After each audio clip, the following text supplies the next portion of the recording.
नमस्कार। सर्वप्रथम OP sir GK channel में आप सभी लोगों का स्वागत एवं अभिनंदन है। आज हम 15 से 21 जुलाई करंट अफेयर्स महत्वपूर्ण प्रश्नों का संग्रह किया गया है, जिसमें विभिन्न प्रतियोगी परीक्षाओं में पूछे जा सकते हैं।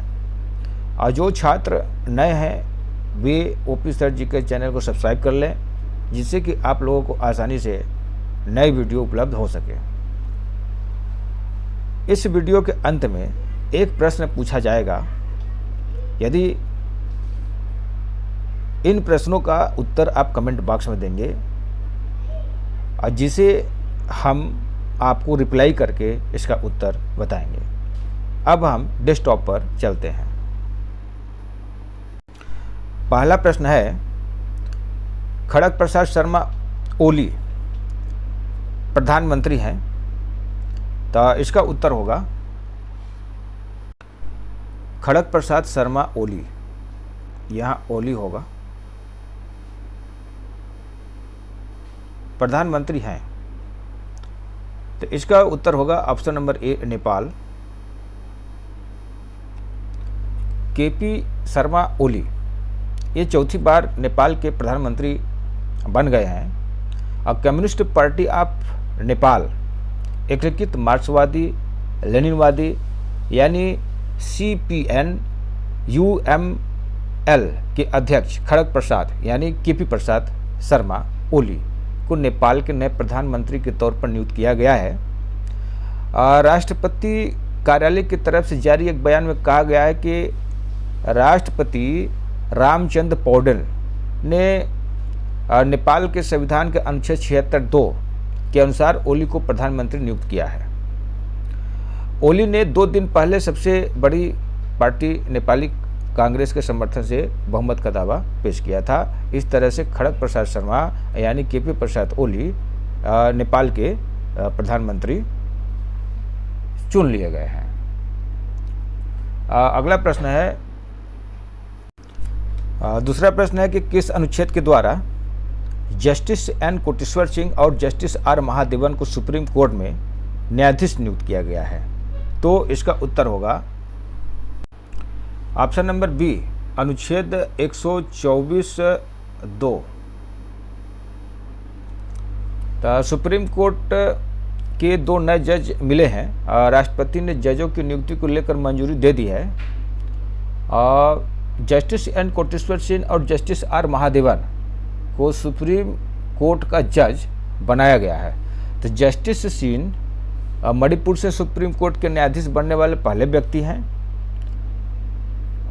जस्टिस सिंह और सुप्रीम कोर्ट कॉलेजियन में केंद्र सरकार ने जम्मू कश्मीर हाई कोर्ट के मुख्य जज न्यायमूर्ति एन कोटेश्वर सिंह और मद्रास हाई कोर्ट के acting chief justice R Mahadevan को सुप्रीम कोर्ट का जज नियुक्त करने की सिफारिश की है। इस तरह से राष्ट्रपति महोदय ने अनुच्छेद 124(2) के तहत इन दोनों जजों को सुप्रीम कोर्ट का न्यायाधीश नियुक्त कर लिया गया है। अगला प्रश्न है, प्रश्न नंबर 3, सुमित नागल किस खेल से संबंधित है? तो इसका उत्तर होगा ऑप्शन नंबर सी, टेनिस। तो सुमित नागल एक भारतीय पेशेवर टेनिस खिलाड़ी हैं। वह वर्तमान में नंबर 1 रैंक वाले भारतीय खिलाड़ी हैं, जिन्होंने 15 जुलाई 2024 को अपने करियर की सर्वोच्च एकल रैंकिंग विश्व नंबर 68 हासिल की थी। तो 2018 से भारत की राष्ट्रीय डेविस कप टीम के सदस्य रहे हैं। भारतीय राष्ट्रीय डेविस कप के टीम के सदस्य रहे हैं। इन्होंने वियतनामी ली हुआंग नाम के साथ 2015 विंबलडन लड़कों का युगल खिताब जीता था और जूनियर ग्रैंड स्लैम खिताब जीतने वाले ये 6ठे भारतीय खिलाड़ी बन गए हैं। तो अगला प्रश्न है, प्रश्न नंबर 4, गढ़चिरौली किस राज्य में स्थित है? हाल ही में नक्सली मुठभेड़ में नक्सली जो है मुठभेड़ में मारे गए थे। तो इसका उत्तर होगा ऑप्शन नंबर ए, महाराष्ट्र। गढ़चिरौली महाराष्ट्र में स्थित है। इसमें जो गढ़चिरौली में स्थित महाराष्ट्र के आखिरी गांव बडौली के समय घने जंगलों में नक्सलियों ने कैंप बना कर रखे थे। यहाँ पुलिस और ग्रामीण ने C60 की 7 टीमों ने पूरे इलाके को घेर लिया और ग्रामीणों के माने तो दोपहर 12 बजे शुरू एनकाउंटर हुआ और शाम 6 बजे यह समाप्त हुआ। इस एनकाउंटर में 12 कुख्यात नक्सली मारे गए। गढ़चिरौली क्षेत्र में नक्सली खिलाफ यह सबसे बड़ी सफलता है, जो महाराष्ट्र और छत्तीसगढ़ के सीमा पर यह गांव स्थित है। इस गांव का नाम है बडौली। अगला प्रश्न है, प्रश्न नंबर 5 है, पेरिस ओलंपिक 2024 में भारत के कितने खिलाड़ी भाग ले रहे हैं? तो इसका उत्तर होगा ऑप्शन नंबर बी 117। तब पेरिस ओलंपिक में भारत के 117 खिलाड़ी भाग ले रहे हैं। खेल मंत्रालय ने इसके अलावा सहयोगी स्टाफ के 140 सदस्यों को भी मंजूरी दे दी है, जिसमें खेल अधिकारी भी शामिल हैं। और सहयोगी स्टाफ के 72 सदस्यों को सरकार के खर्चे पर मंजूरी मिली है। तब पेरिस ओलंपिक का आगाज 26 जुलाई को होगा, जो 11 अगस्त तक चलेगा। और टोक्यो ओलंपिक में भारत के 119 खिलाड़ियों ने भाग लिया था, जिन्होंने 7 पदक जीते थे। इसमें नीरज चोपड़ा का भाला फेंक में जीता गया ऐतिहासिक स्वर्ण पदक है, यह भी शामिल है। तो अगला प्रश्न है, प्रश्न नंबर 6, हाल ही में क्षेत्रीय उद्योग सम्मेलन आयोजन हुआ? तो इसका उत्तर होगा option number C, Jabalpur. Madhya Pradesh के मुख्यमंत्री मोहन यादव ने राज्य में निवेश को बढ़ावा देने के लिए सरकार ने 2025 को उद्योग वर्ष के रूप में मनाने की फैसला किया है।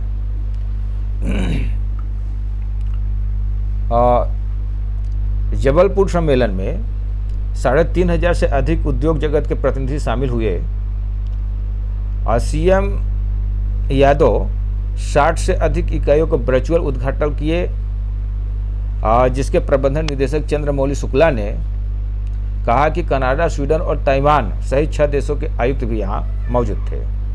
तो अगला प्रश्न है, उर्सुला वान डेर लेन अध्यक्ष चुनी गई? तो इसका उत्तर होगा ऑप्शन नंबर ए, यूरोपीय आयोग। जर्मन उर्सुला वान डेर लेन फिर से यूरोपीय आयोग के अध्यक्ष चुन ली गई हैं।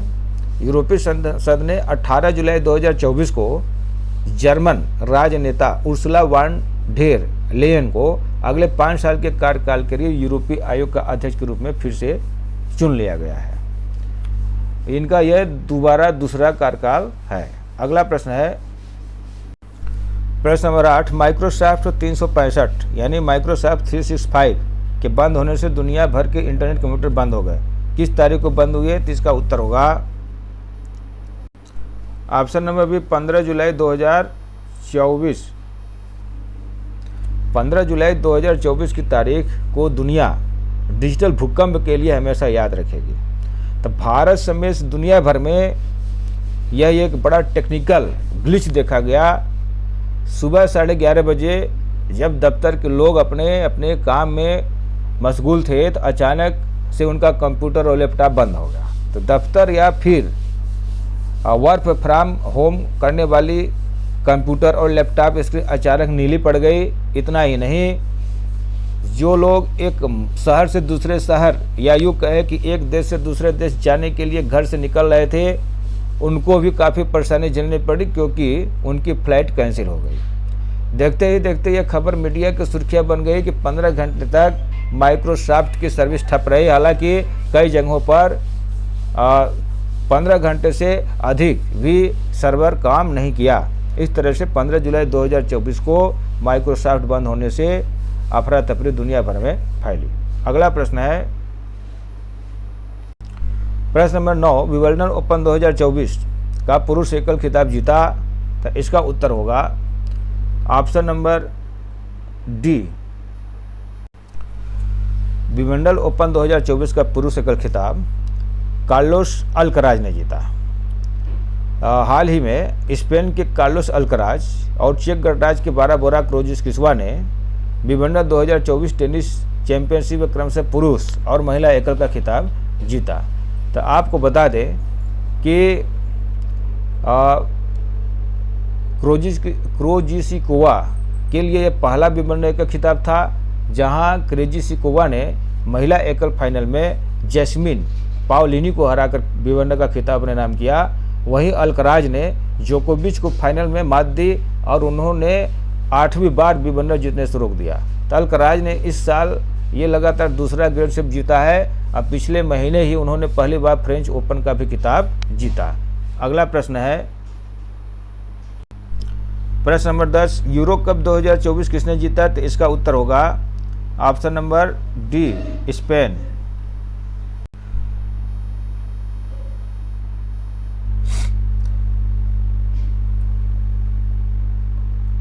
स्पेन ने 2024 यूरो कप जीत करके इतिहास रच दिया। इन्होंने इंग्लैंड को फाइनल में मात दी। तो टूर्नामेंट के इतिहास में 4 बार इस यूरो कप को हासिल करने वाली स्पेन की पहली टीम बन गई है। इंग्लैंड के खिलाफ खेले गए फाइनल में टीमों ने 2-1 से जीत दर्ज करते हुए नया कीर्तिमान बनाया है। 12 साल से चले आ रहे इंतजार को खत्म करते हुए टीम ने यूरो चैंपियन जीत ली। तो अगला प्रश्न है, यूनेस्को का विश्व धरोहर युवा पेशेवर मंच 2024 का आयोजन संपन्न हुआ। तो इसका उत्तर होगा ऑप्शन नंबर बी, नई दिल्ली।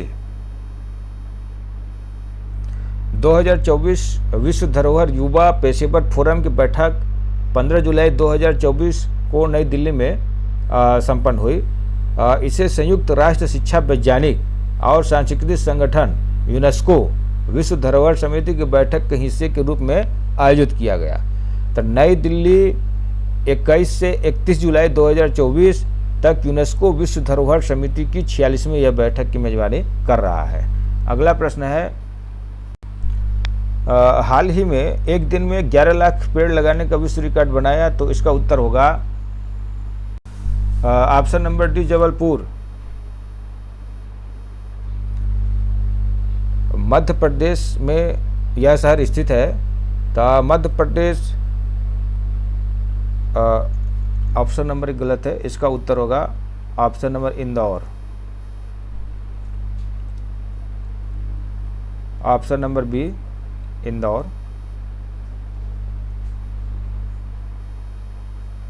यानी हाल ही में एक दिन में 11 लाख पेड़ लगाने का विश्व रिकॉर्ड किसने बनाया? तो इसका उत्तर होगा इंदौर।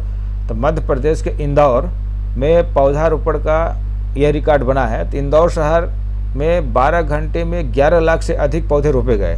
तो Guinness book of world record की टीम ने इंदौर में मुख्यमंत्री डॉक्टर मोहन यादव को इस अवार्ड से सम्मानित किया गया। और इसके साथ मंत्री कैलाश विजयवर्गीय और मंत्री तुलसी सिलावट और महापौर पुष्पमित भार्गव भी मौजूद थे। तो यह एक उल्लेखनीय रिकॉर्ड है। अगला प्रश्न है, अब अगला प्रश्न, आज का प्रश्न यहीं तक। यदि यह श्रृंखला आपको पसंद आया है तो लाइक, कमेंट, शेयर और सब्सक्राइब अवश्य करें। धन्यवाद। जय हिंद, जय भारत।